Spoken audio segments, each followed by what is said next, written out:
Hello everyone, आज हम इतिहास का लेसन 7 रीड करेंगे। लेसन 7 है दक्षिण के राज्य। मोहम्मद बिन तुगलक के शासनकाल के अंतिम दिनों में सल्तनत का दक्षिणी भारत पर अधिकार कमज़ोर हो गया। परिणाम स्वरूप सल्तनत के अधीन प्रांतों के इक़्तिदारों ने अपने को स्वतंत्र कराने के प्रयास शुरू कर दिए, जिससे दक्षिण में बहमनी तथा विजयनगर जैसे राज्यों की स्थापना हुई। तो सबसे पहले हम बहमनी राज्य के बारे में पढ़ेंगे। मोहम्मद बिन तुगलक के एक अधिकारी हसन गंगू ने बहमनी राज्य की नींव डाली। सन 1347 ईस्वी में हसन ने यानी कि हसन गंगू ने सुल्तान के विरुद्ध विद्रोह करके दौलताबाद पर अपना अधिकार कर लिया और बहमनी राज्य को स्वतंत्र राज्य घोषित कर दिया। उसने बहमन शाह की उपाधि धारण की और वह इस राजवंश का पहला शासक बना। उसने अपने राज्य को 4 प्रांतों में बांटा: गुलबर्ग, दौलताबाद, बरार तथा बीदर।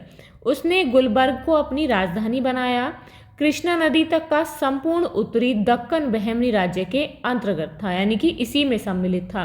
तो यहाँ देख सकते हैं, ये है गोलकुंडा का किला। इस वंश का महानतम शासक फिरोज शाह था। वह बड़ा योग्य, न्यायप्रिय, विद्या अनुरागी एवं आश्रयदाता था। अनेक शासकों ने बहमनी राज्य पर शासन किया, किंतु ये शासक अधिकतर युद्धों तथा आपसी झगड़ों में फंसे रहे। बहमनी राज्य का प्रसिद्ध प्रशासक वहाँ का वजीर महमूद गंवा था। उसके पश्चात बहमनी राज्य का विघटन शुरू हो गया। तो यहाँ देख सकते हैं, ये है गोल गुंबद जो कि बीजापुर में है। ये है दौलताबाद का किला।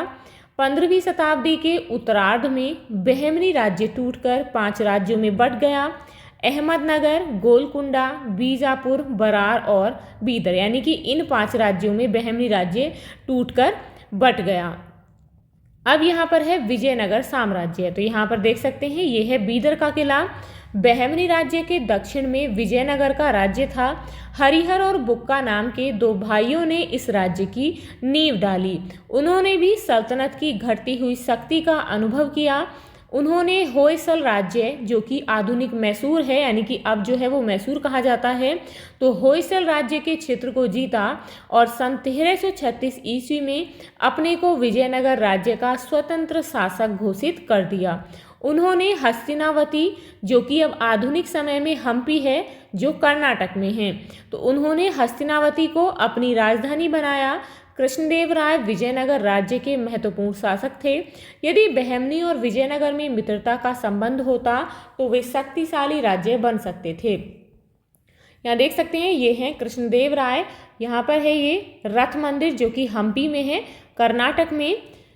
पर दुर्भाग्य से उनमें सदैव युद्ध होता रहता था। यानी कि यदि बहमनी और विजयनगर में दोस्ती होती, उनमें दोस्ती का संबंध होता, तो वे एक बहुत शक्तिशाली राज्य बन सकते थे, लेकिन उनमें हमेशा युद्ध होता रहता था। इसके कई कारण थे।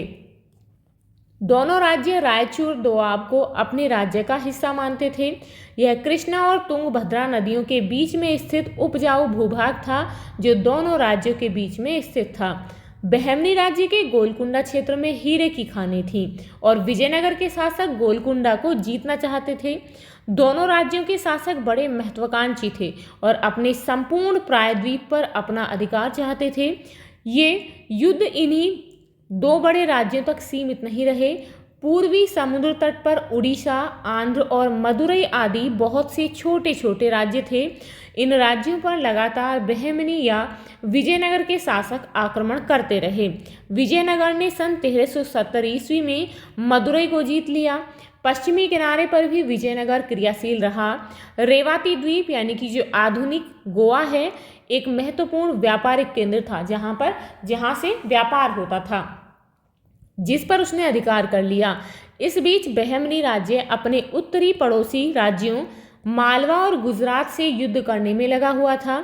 ये सभी राज्य शक्तिशाली बन गए क्योंकि इनके धन प्राप्त करने के 2 साधन थे। पहला भूमि का लगान था। रायचूर जैसे उपजाऊ क्षेत्र में इस साधन से बहुत बड़ी मात्रा में धन प्राप्त होता था।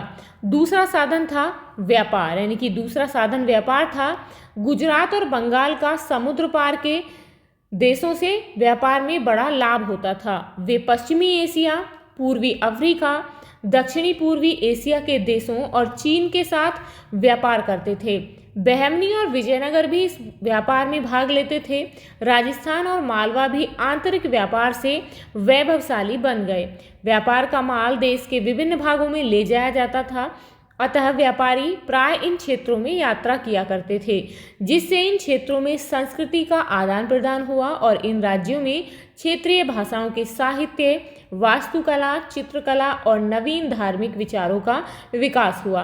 तो यहाँ देख सकते हैं, यहाँ पर ये जो मानचित्र है इसमें आप बहमनी और विजयनगर राज्य देख सकते हैं। तो पहले जो है यहाँ देख सकते हैं ये है बहमनी राज्य और यहाँ पर आप देख सकते हैं ये पिंक कलर में जो है ये है विजयनगर।